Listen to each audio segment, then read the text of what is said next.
ला घडली.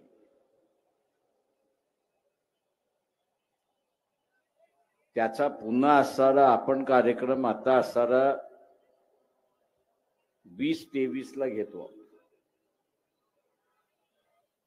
4 वर्षानंतर 100 वर्ष होईल आणि तिथेच खऱ्या अर्थाने मी काय हे आपण लक्षात घेतलं.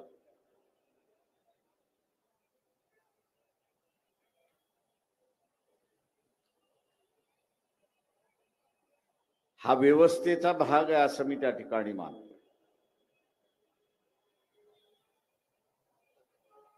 एका बाजूला मनूची व्यवस्था, अत्याचारी व्यवस्था आपण म्हणतो, अधिकार हिसकावून घेणारी व्यवस्था आपण मानतो, न्याय न देणारी व्यवस्था आपण मानतो, समता प्रस्थापित होत नाही असं आपण त्या ठिकाणी मानतो,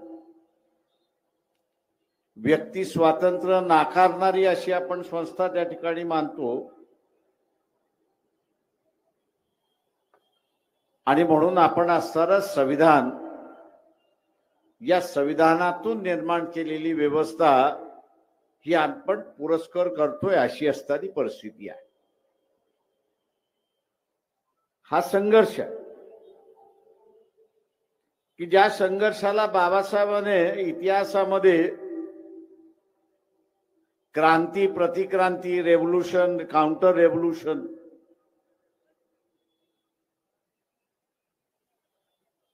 हा संघर्ष चालत राहिला. चार्वकाने केला, बुद्धाने केला, महावीराने केला, इथल्या संतांनी केला आणि आता आपण करतो. एक चिरंतन व्यवस्था आपण का निर्माण करू शकतो? खरा प्रश्न हा आहे.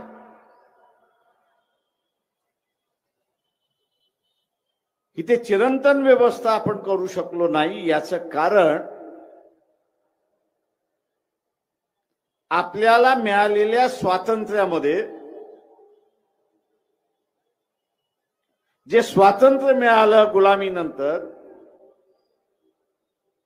आपण असं मानत गेलो की आता हे झालं, आमचं संपलं.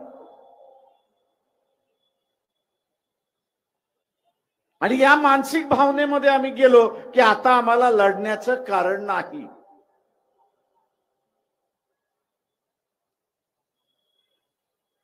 परंतु प्रत्येक पायरीवरती, पावलावरती, ती पायरी गाठायला, ते पाऊल टाकायला ताकद लागते, संघर्ष लागतो. आणि तो संघर्ष केला, ताकद लावली तरच आपण त्या पायरी आणि तो पाऊल त्या ठिकाणी टाकू शकतो.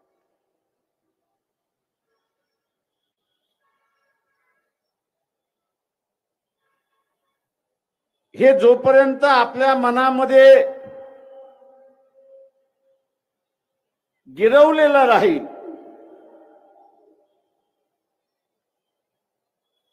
तोपर्यंत आपण असणारा आपल्या केलेल्या क्रांतीच्या विजयाच्या बाजूने जा.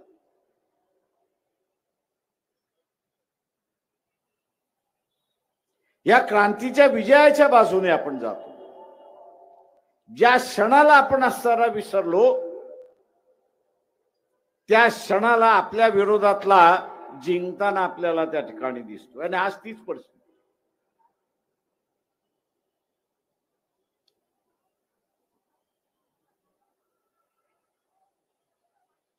समाजामधलं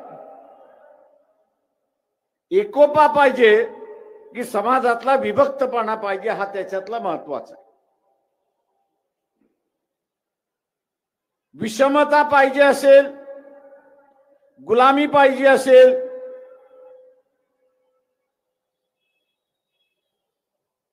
तर मग विभक्तपणा हा त्यातला आधार असतो, हे आपण लक्षात घेतो.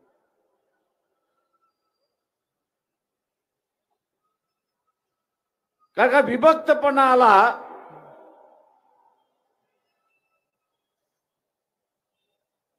की आपण एकमेकांबद्दल द्वेष करायला सुरुवात करतो. एकमेकांना असं डॉमिनेट करण्याचा प्रयत्न त्या ठिकाणी करतो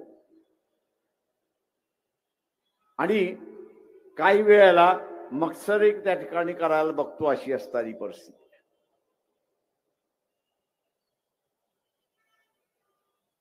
तो माझा नाही अशीच भावना आपली असणारी त्या ठिकाणी.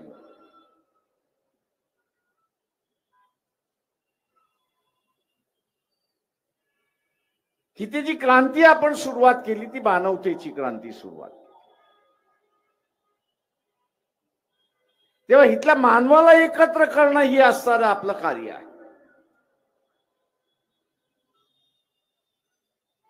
आणि म्हणून आपण असणारा मानतो की आम्ही असणारा समूहाला एकत्र करण्याच्या मार्गावरती लागलेलो आहे.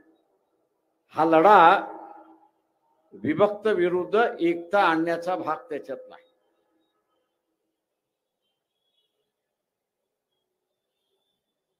आपण नेहमी म्हणतो इथला असणारा 1000, 1500, 2000, 4000 गुलामीमध्ये गेली आमची. पण का गेली? या विभक्तपणामुळे गेली. क्षत्रिय इथला राजा होता, तो हारला की उरलेले सगळे हारले. तो गुलाम झाला की उरलेले सगळे गुलाम झाले.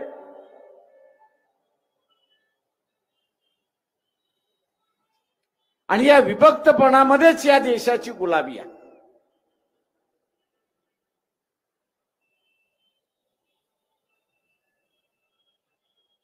आणि तोच खऱ्या अर्थाने मी असणारा मानतोय की ह्या देशातला आत्ताचा लढा आहे.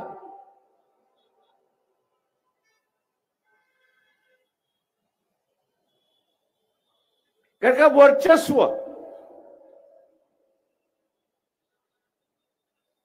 ही जी संकल्पना आहे,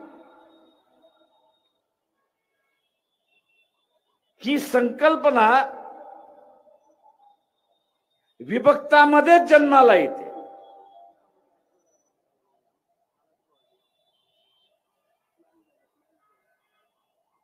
वर्चस्वाची संकल्पना जी आहे ती विभक्तामध्येच जन्माला येते आणि टिकते.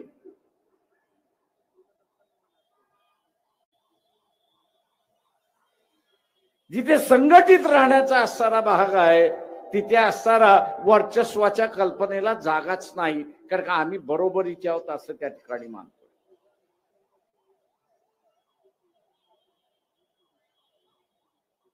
आजचा हा जो लढा आपण असणारा पाहतोय, मार्च एप्रिल मध्ये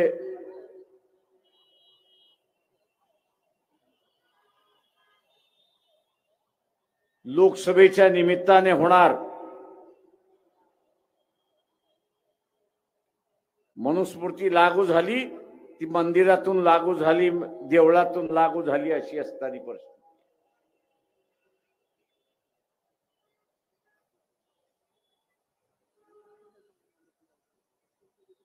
तिच्या जागी नवीन कायदा जो आला, संविधानाचा कायदा आला, तो मंदिरातून आला नाही, तर तो असणारा पार्लमेंट मधून आला, संविधान सभेतून आला, अशी असणारी परिस्थिती आहे.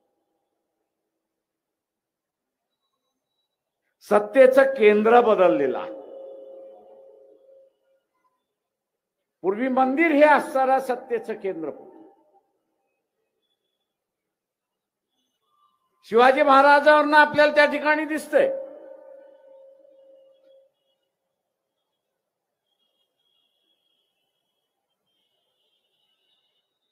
ते राजे होते पण मान्यता नव्हती. का धर्माने मान्यता दिली आणि मग गागा भटाला बोलून ती धर्माने मान्यता मिळाली. त्यावेळेस सेंटर ऑफ पॉवर आपण जर म्हटलं तर हे धर्म.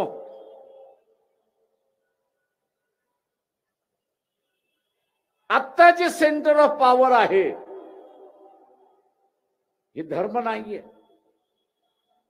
मंदिर नाहीये, मंदिर नाहीये, देवळं नाहीयेत.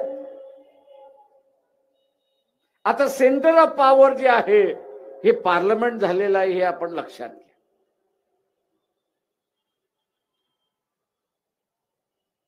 त्याच्यावरती ज्याचा ताबा त्याची व्यवस्था ही आपण लक्षात घ्या.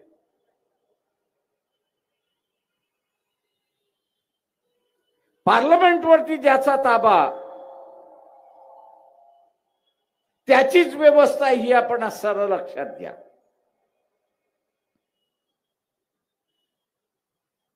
आणि म्हणून उलटून टाकलेली मनूची व्यवस्था ही आपल्याला कायम ठेवायची असेल तर हे पार्लमेंट आपण आपल्या ताब्यात ठेवलं पाहिजे, हे लक्षात ठेवलं पाहिजे.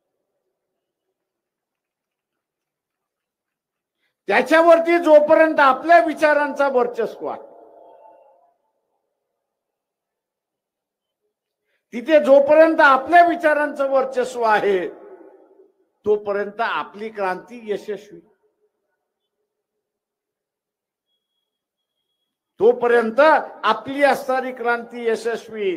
ज्या दिवशी आपल्या विचारांचा पराभव झाला त्या दिवशी प्रतिक्रांती विजयी झाली, हे लक्षात घ्या. उद्याच्या असणाऱ्या कालावधीमध्ये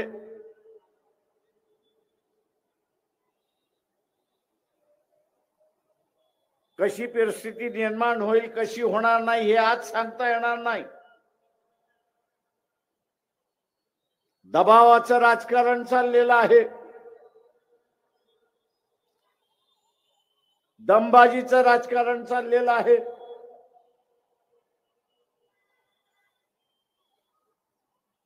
ब्लॅकमेलिंगचं राजकारण चाललेलं आहे.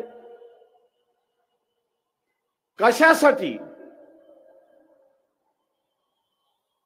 तर मार्च एप्रिल मध्ये ज्या निवडणुका होतील त्या निवडणुका या प्रतिक्रांतीवाद्यांना जिंकायच्या आहेत आणि म्हणून त्यांचे हे प्रयत्न चालले. प्रतिक्रांतीवाद्यांना ते जिंकायचे आहेत आणि म्हणून त्यांचा असणारा प्रयत्न त्या ठिकाणी चाललाय. मी या सगळ्या ब्लॅकमेल होणारे जे आहेत किंवा ज्यांना केल्या जात आहे त्यांना असणारा एवढंच सांगणार आहे की वाघ म्हटला तरी खातो आणि वाघोबा म्हटला तरी खातो. इलेक्शनच्या अगोदर सांगितलं जाईल आम्ही काही कारवाई करत नाही, तुम्ही असणारे एकत्र येऊ नका.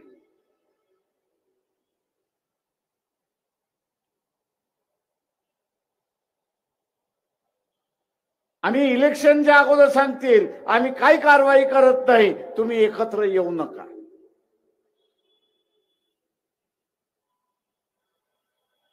एकदा दगडाखालचा हात खाली निघून गेला, दगडाखालचा हात निघाला तर मग हाच वाघ वाघोबा होऊन खायला सुरुवात होईल अशी असणारी परिस्थिती, खायला होईल अशी असणारी परिस्थिती आहे.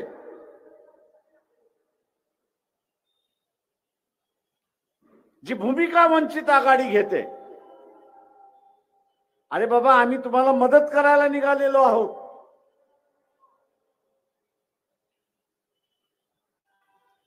काँग्रेसवाले असतील, राहुल गांधी असतील, एनसीपी असेल, शरद पवार असतील, आम्ही असणारा हे जे प्रतिक्रांतीचं भूत उभं राहिलेलं आहे नागपूरमधून त्याला गाडण्यासाठी आपल्याला मदत आम्ही करत आहोत. पण दुर्दैवाने हे नागपूरच्या भूताला गाडण्याच्या ऐवजी ते मलाच गाडायला निघालेत अशी असणारी परिस्थिती.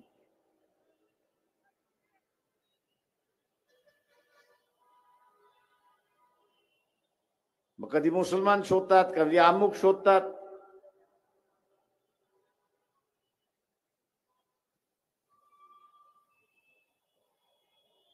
मी ही जी तरा आहे या तरेतून कोणाचं भलं होणार नाहीये. उलट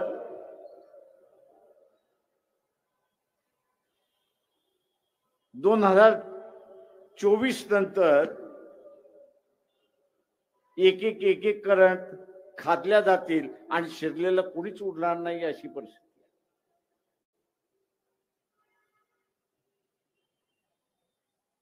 का जी काही नवीन व्यवस्था आहे ती काही आजची नाहीये. जे नागपूरमध्ये आपण बसलोय त्यांनी असताना 50 साली सांगितलं की हे संविधान आम्ही मान्य करणार नाही, आम्हाला संधी मिळू द्या, आम्ही हे संविधान उलटून टाकल्याशिवाय राहणार नाही, ही घोषणा केलेली आहे. आणि संधी आल्यानंतर कोण उलटून टाकणार नाही, कारण का पुन्हा वर्चस्वाचा मार्ग मोकळा होतोय.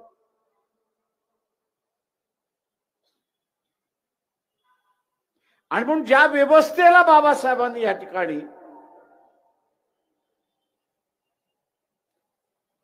सिंबॉलिकली असताना महाडमध्ये दहन केलं आणि सांगितलं की आम्ही जाळून टाकली, याचा राग केलेला आहे, ती व्यवस्था पुन्हा जिवंत होऊ द्यायची का, हा खरा प्रश्न तुमच्याकडे आहे, हे लक्षात घ्या. तेव्हा आलतू फालतू चर्चा ज्या चाललेल्या आहेत त्या पहिल्यांदा बंद करा.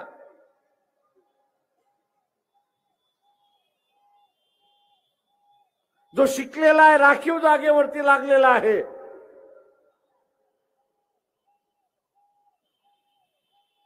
तो आता म्हणतो अबकड आलं, तर म्हटलं येऊ द्या, काय फरक पडतोय.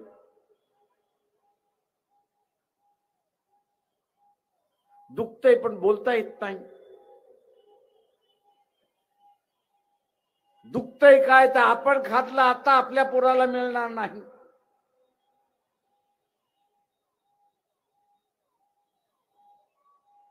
आणि आम्ही तुम्हाला जेव्हा सांगत होतो, अरे बाबा तुम्ही आरक्षण वर्गामध्ये हुशार आहात,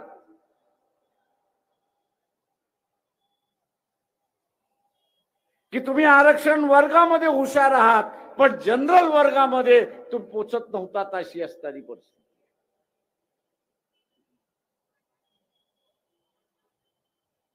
किंवा याही वर्गाला मी असताना सांगतोय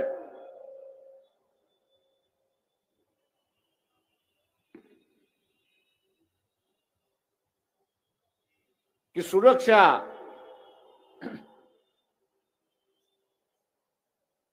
ही व्यक्तिगत नसते, तर ती सिस्टम मध्ये असते.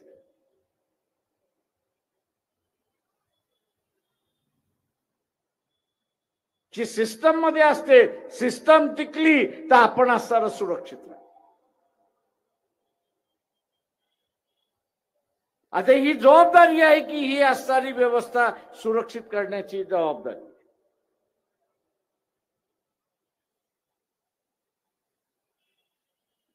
उद्या काय घडेल काय घडणार नाही हे सांगता येत नाही. कोण म्हणते मी 23 जागा लढेन, कोण म्हणते अमुक जागा लढेन. अरे आम्ही त्यांना म्हणतोय पहिल्यांदा जागा सोडा.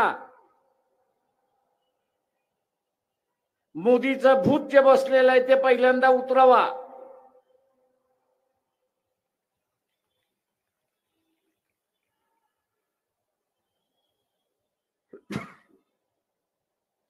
पक्ष वाढवणं हे सीटच्या जागेवरनं ठरतं. तुम्हाला पक्ष वाढवायचा आहे की मोदी घालवायचा आहे याचा पहिल्यांदा निर्णय करा. मोदी घालवायचा असेल तर 2-4 जागा कमी आल्या तरी चालतील, ही भूमिका असते.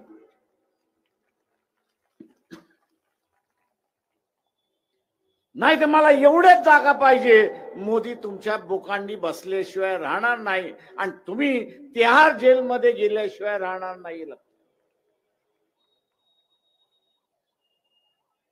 चुका माणसांकडून होतात नाही असं नाही. मोदीने चुका केल्या नाहीत असं कोणी म्हणत असेल तर साफ चुकीचं आहे.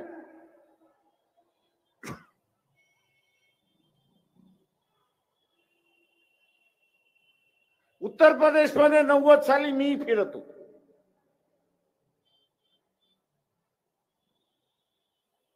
उत्तर प्रदेश मधल्या, बिहार मधल्या काही भागांमध्ये संध्याकाळी 7 वाजले की आज जशी आपण गाडी चालवतो तशी गाडी चालवता येत नव्हती. तिथेही कॉन्वॉय यांनी असताना चालवायची अशी असताना परिस्थिती होती. त्या पोलीस अधिकाऱ्याला एकदा मी विचारलं, अरे बा 10 कशाला, मलाही जायचं 11वी गाडी माझी. तो म्हटला, साहेब तुम्ही कोणी असाल, खासदार असाल, पण मी तुमची गाडी लावू शकत नाही. का एका कॉन्वॉय मध्ये थांबायचा म्हटलं म्हणजे 1 तास लागत. म्हटलं आपल्याला दिल्लीला जायचं 1 तास कमी होईल.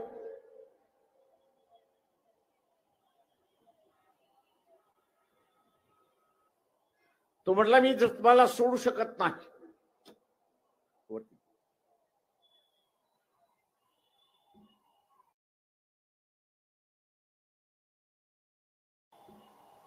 मी सोडू शकत नाही असं तो म्हणाला. आणि मी त्याला विचारलं का.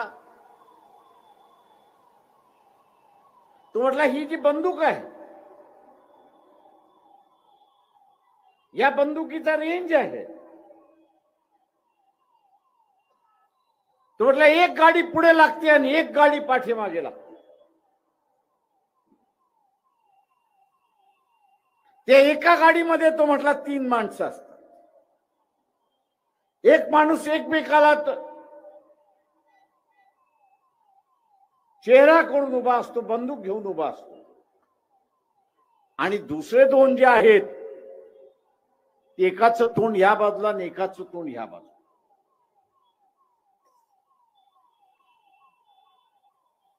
तर म्हटलं ह्याचं कारण काय. तेव्हा तो म्हणाला की गाडी कॉन्वॉय रेंज मध्ये असेल, या बंदुकीच्या रेंज मध्ये असेल तर आम्ही तुम्हाला वाचवू शकतो, या बंदुकीच्या रेंज मध्ये नसेल तर आम्ही तुम्हाला वाचवू शकतो. मोहन भागवत माझा असताना आपल्याला सवाल आहे,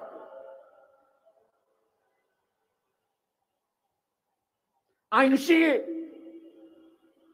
गाड्यांचा असणारा ताफा हा मिलिटरीचा कॉन्वॉय होता. मोदी उत्तर देणार नाही, पण तुम्ही उत्तर द्या.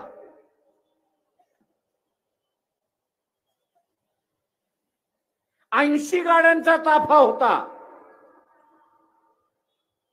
मिलिटरीच्या गाड्या ज्यावेळेस जातात 10च्या वरती जात नाही, आणि 10च्या वरती ज्यावेळेस जातात त्यावेळेस त्या डबल पॅक केलेल्या असतात.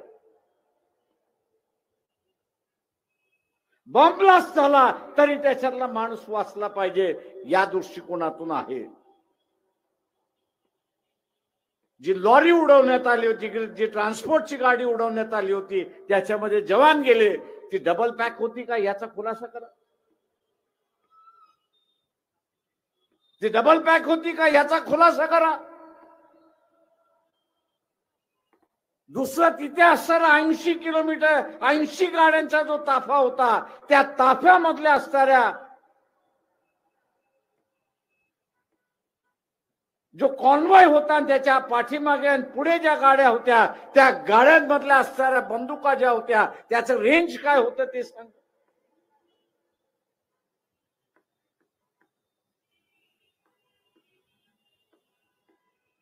त्या 10 गाड्यांचा जर रेंज असता तर कदाचित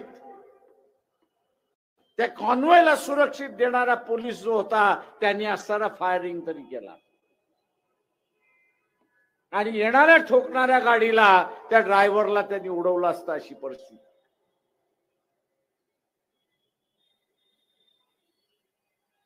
आज मी इंडियातल्या असणाऱ्या अनेक नेत्यांना म्हणतो, अरे असे अनेक प्रश्न आहेत की जे आपण असणारा उपस्थित करू शकतो. या 56 इंच छातीमध्ये गाठे आणि फोकले एवढंच बसलेलं आहे, दुसरं काहीच नाही.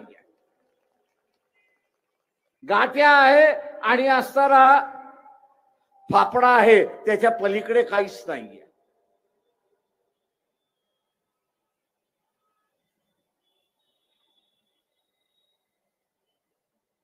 परंतु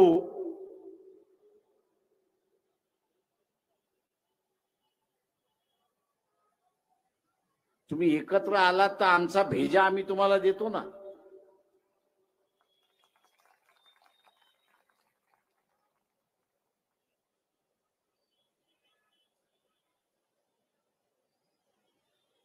साली असताना मुंबईमध्ये ब्लास्ट झाला.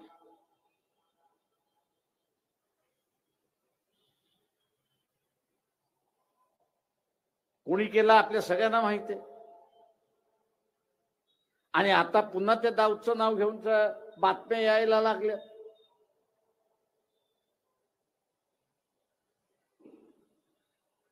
मी इंडियावाल्यांना म्हणालो,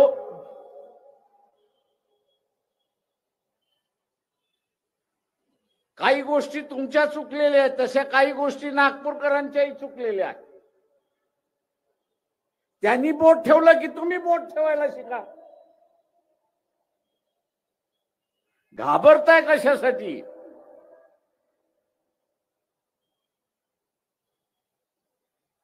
मी असं मानतोय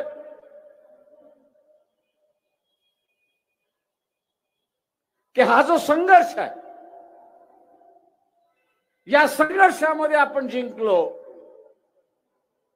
तर पुन्हा 500 वर्ष 1000 वर्ष ही व्यवस्था चालत राहील हे आपण असताना लक्षात घ्या.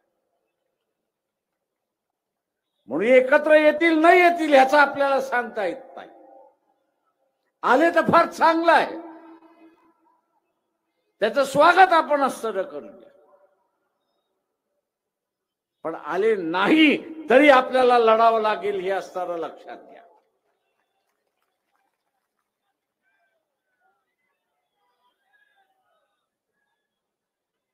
आणि ते लढायचं असेल तर आजपासून आपण ठरवलं पाहिजे.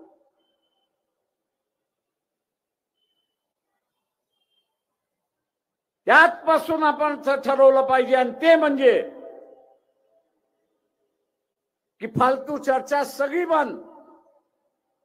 एकच चर्चा की मी ज्या मतदारसंघातला आहे, नागपूर मधला आहे तर नागपूर लोकसभा, नागपूर ग्रामीण असेल तर नागपूर ग्रामीण लोकसभा, भंडारा गोंदिया असेल तर भंडारा गोंदिया, चंद्रपूर असेल तर चंद्रपूर, वर्धा असेल तर वर्धा, अमरावती असेल तर अमरावती, गडचिरोली असेल तर गडचिरोली, या आम्ही जिंकल्याशिवाय राहणार नाही ही खुणगाट आपण त्या ठिकाणी बांधली.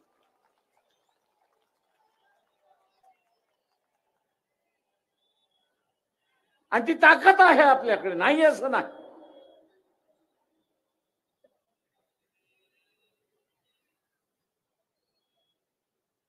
फक्त विचलित होऊन त्या ठिकाणी चालणार नाही.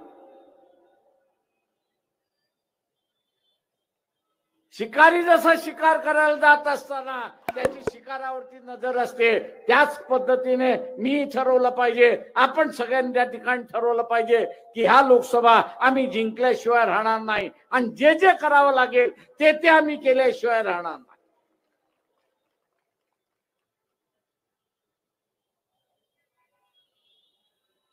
आणि ते जिंकायचं असेल तर पहिल्यांदा आपण लक्षात घ्या की जे बूथ आहे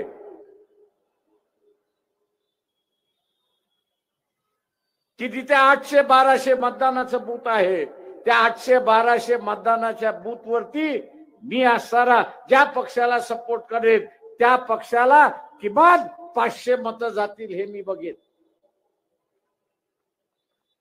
500 मतं जातील हे बघेन. मग विकत घ्यावे लागले तरी विकत घेईन, मैत्री करून घ्यावे लागले तर मैत्री करून त्या ठिकाणी घेईन, पण घेईनच ही खूणगाठ त्या ठिकाणी बांधली पाहिजे.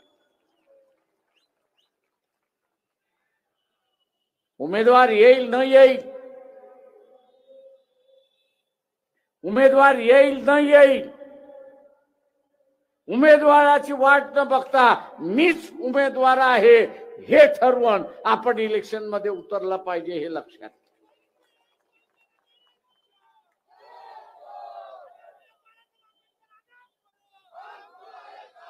आणि म्हणून ही जी ज्योत